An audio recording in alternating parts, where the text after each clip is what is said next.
En Palestine occupée, les arrestations ne concernent pas seulement les adultes. Ces images d'un enfant de 5 ans, terrifié parce qu'il allait être arrêté par les soldats à Hébron, ont fait le tour du monde. Elles montraient sans équivoque que la puissance occupante pouvait agir au mépris des lois internationales et notamment de la Convention des droits de l'enfant, dont l'État d'Israël est pourtant signataire.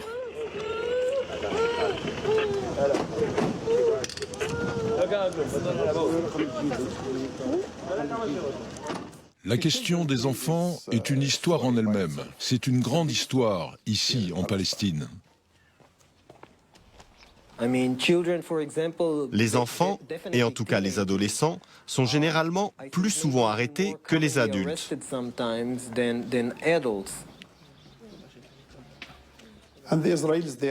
Et les Israéliens ciblent les enfants, et je pense que c'est délibéré.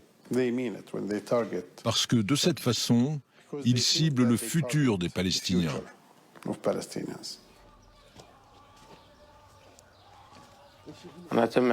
J'étais emprisonné le 22 mai. Les militaires sont arrivés à la maison, ont cassé la porte, nous ont mis tous dans une pièce et nous ont demandé « Il est où Allah Abou Maria ?» J'ai répondu en disant « C'est moi ».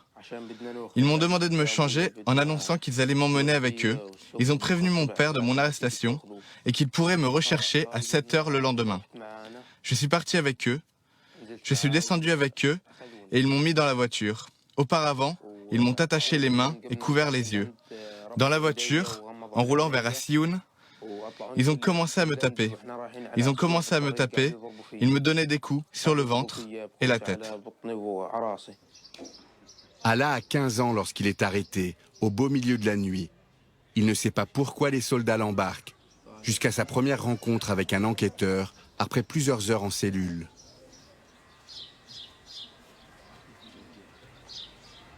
Il a dit « J'ai des photos de toi qui montrent que tu lances les pierres. » J'ai dit non, je ne lance pas les pierres et je ne connais pas les personnes sur les photos.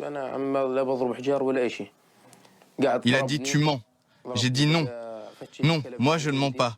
Je ne lance ni pierre ni autre. Il a commencé à me tabasser.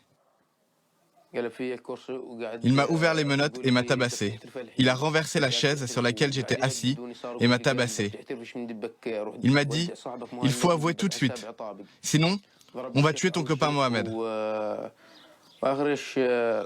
Il m'a tapé sur la tête et j'ai dit encore « Je ne peux pas avouer parce que je n'ai rien fait. Je ne peux pas avouer quelque chose que je n'ai pas commis. »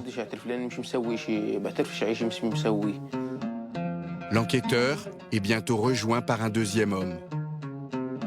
Un moment, ils se sont mis à me taper tous les deux. J'ai dit « Arrêtez ! J'ai une jambe cassée et j'ai des plaques en platine. » Ils font pression sur les enfants lorsqu'ils les arrêtent. Ils les menacent plus, ils les humilient plus, ils les torturent plus. Certains subissent même du harcèlement sexuel. Le but est de leur faire signer des aveux auxquels ils ne comprennent généralement rien. Il a ramené 3 feuilles et m'a demandé de les signer. J'ai dit « Je ne veux pas signer parce que je ne sais pas lire l'hébreu. » Ces documents en hébreu cachent parfois une dénonciation. Les forces d'occupation ont d'abord arrêté un groupe d'enfants et les ont forcés à signer un aveu comprenant plusieurs accusations sur lesquelles ils se sont basés afin de construire un scénario pour m'arrêter. D'après la loi militaire israélienne, cela n'a rien d'illégal. C'est-à-dire qu'au début des années 80, une décision a été prise en Israël appelée la loi Tamir.